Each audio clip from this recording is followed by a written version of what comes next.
séculos atrás, ou de milênios de anos atrás. Estou me referindo ao Evangelho na sua essência. Quem é o Evangelho? Né? Estou me referindo quem de fato é o Evangelho. Né? Muitas vezes nós vivemos aí, até nós aqui em nosso meio, vivemos assim uma maneira que às vezes não condiz com esse Evangelho, que a Bíblia diz quem é esse Evangelho. Quem é esse Evangelho? Ah, o Evangelho é Jesus que morreu. Isso aí os demônios sabem, os espíritas sabem, os católicos sabem, mormons sabem, isso aí não é novidade. Ah, Jesus morreu. Tem alguém no mundo que não sabe Jesus morreu? Todo mundo sabe que ele morreu.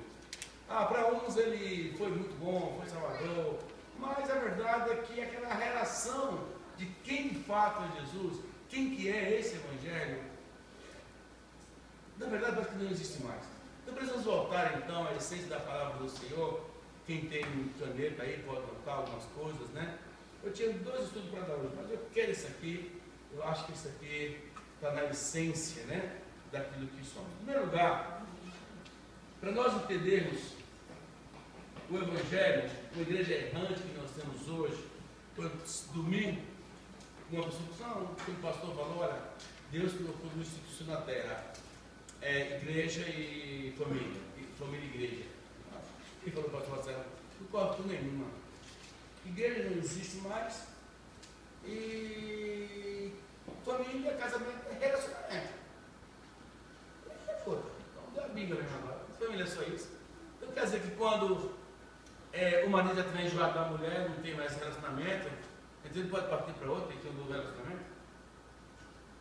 Aí quando ele enjoa dessa, aí ele parte para outra, ou quando ela enjoa desse e ela parte para outro, se é relacionamento, é isso. Para que então a pessoa se guardar, né, para a sua pureza, para desfrutar de um casamento?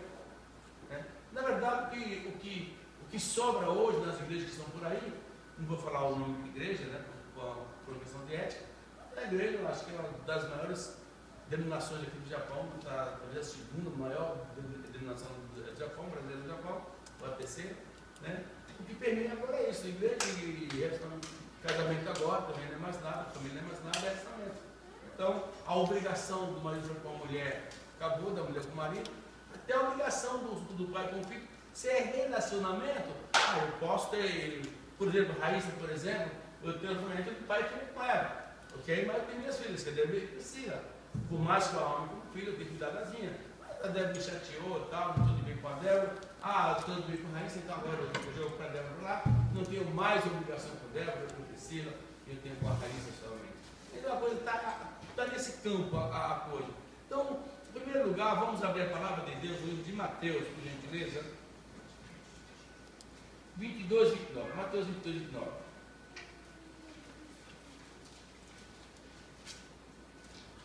Amém? Tudo encontramos?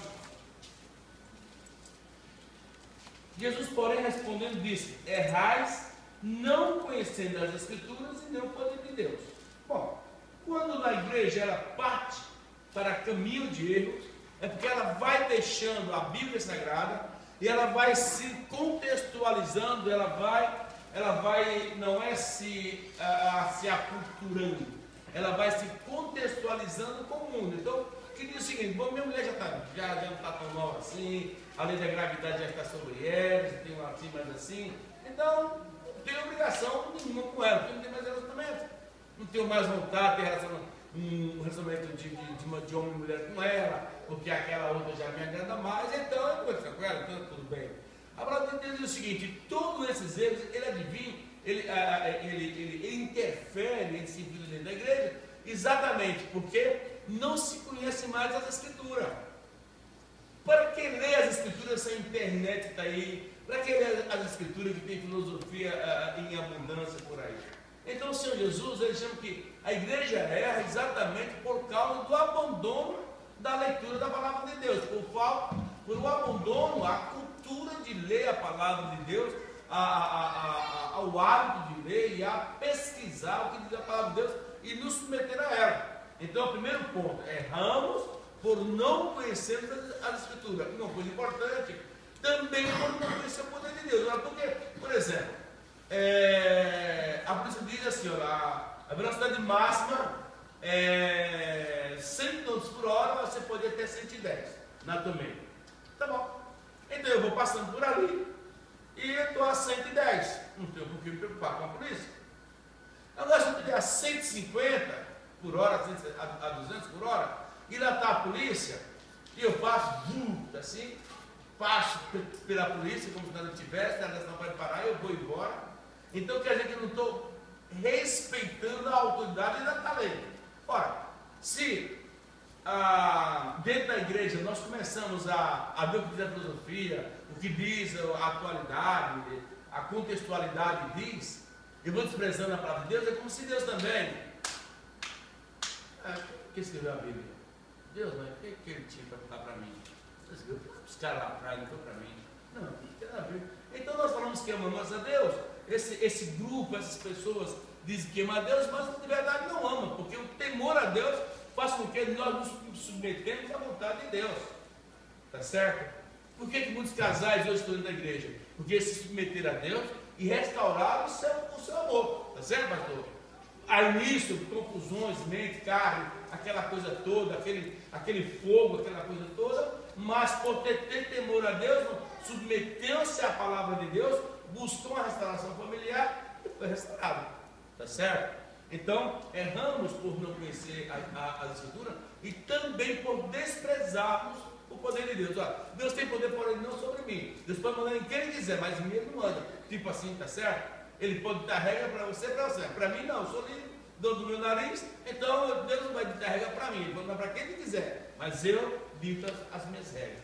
Então, o erro dentro da igreja, ele advém exatamente por desconhecer as Escrituras, que revelam a vontade de Deus, e o poder de Deus, e a sua autoridade sobre a igreja. Lá em Marcos, capítulo 12, 24, vamos achar algo semelhante, quando Jesus diz, respondendo Jesus, porventura não errais vós, em razão de não saber as Escrituras e nem o poder de Deus. Outra vez, aqui vai mais direto, porventura não errais vós, por não saber o que diz as Escrituras, não também desconhecer ou desprezar o poder de Deus. Isso é uma das coisas, meus irmãos, que nós vemos hoje, tá certo? Agora, quem é esse evangelho? Triturando esse um pouco mais. Bom, para nós sabermos o que é esse evangelho, nós temos que recorrermos a um homem que chamamos de Paulo, ou São Paulo, como diz alguns, na sua carta a Romanos, no capítulo 1, versículo 16. Paulo escrevendo aos Romanos, no capítulo 1, verso 16. Vamos ver o que diz a palavra de Deus?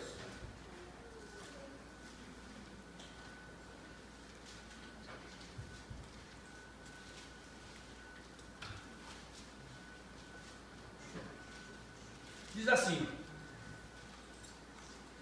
Romanos capítulo 1, verso 16, diz assim: porque não me envergonho do Evangelho de Cristo, pois é o poder de Deus para a salvação de todo aquele que nele crê, primeiro dos judeus e também dos gregos.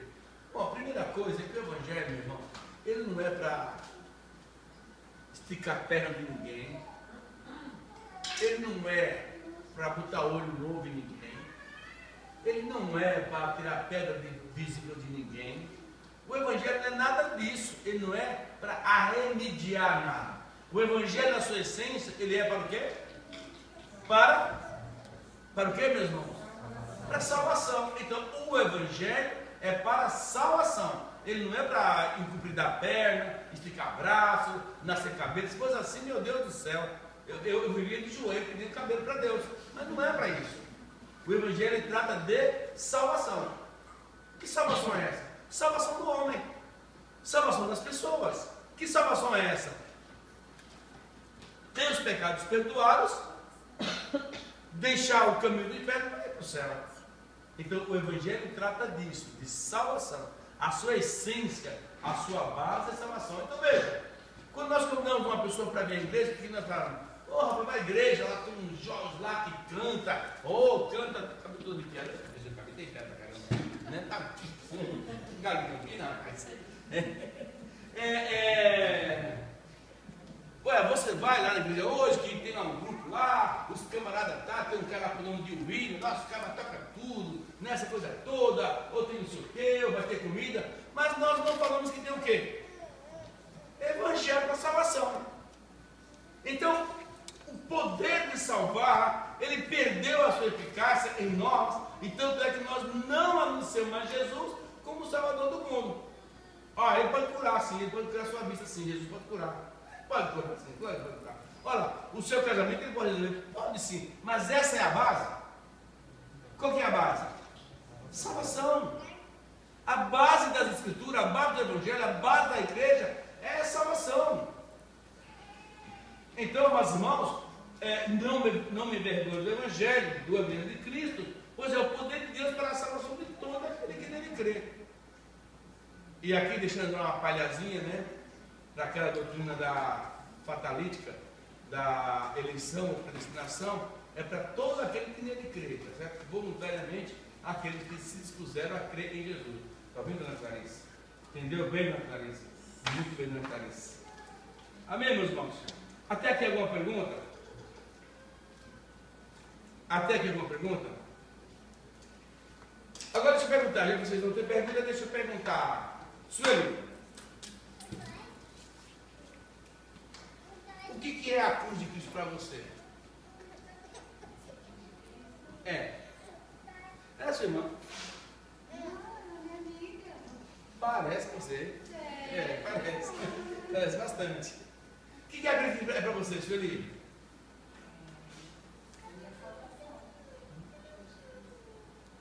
A cruz de Cristo é a sua salvação. Quem discorda da irmã Sueli? Sem casal conflito, só discordar. Alguém discorda? Mas, veja só. A questão da cruz de Cristo, ela exerce um poder na igreja, e esse poder ele é também deixado de lado. Porque foi na cruz, não é que a cruz é a salvação sua, mas assim, foi na cruz aonde aquele que é Deus e que se fez homem, ali ele foi moído, ali ele foi sacrificado. Então, abra a palavra de Deus ali, no livro de 1 Coríntios, capítulo 1, verso 18. Olha que coisa legal.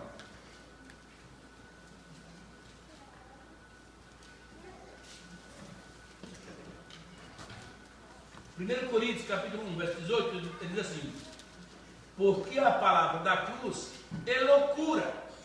Tá certo? Então a palavra de cruz é loucura, isso aí. Não é salvação. Concorda? Todos concordam? Não. Todos discordando de mim, do pastor. Todos discordando por quê? Para aqueles que não creem. Mas nós que cremos que a igreja é uma instituição, que Cristo ele é Senhor e que ele veio para salvar o homem. Então a palavra da cruz ela passa a ser loucura para os que se perdem, mas para nós que creem. Poder de Deus. Então, quando nós cremos num Cristo, nós cremos num Cristo completo. Num Cristo todo completo. Onde suas palavras exercem poder total e absoluto. Seja palavra de aprovo para nós ou palavra de desaprovo para nós. Tá certo? Por exemplo, a Sueli, ela vai comprar uma moto para o William. William, a Sueli é sua mãe? A Sueli, ela está muito triste e ela vai corrigir o William quando ele chegar em casa. Ela ainda é sua mãe? É. A palavra da cruz, o que disse Jesus? Que seja em meu favor, ou seja, corretivo para mim, ela não perde o poder, ela não perde a essência. Então, se o Senhor Jesus diz isso, e eu desaprovo isso que Jesus falou, isso não muda o poder dele. Ele continua sendo Cristo, o Filho de Deus. Então o aprovo dele, a sua palavra, sendo para aprovo ou para correção, continua a sua palavra. Então a palavra da cruz, o que a cruz exige? O que a cruz exige, por exemplo? A cruz exige que nós nos amemos uns aos outros, que andemos em santidade, que devemos adorar ao Senhor, que devemos estar em comunhão. Mas nós sabemos que não é de hoje que é aquelas pessoas que dizem: eu sou crente, mas eu posso adorar Deus em casa, não é verdade? Não tem as pessoas que dizem isso?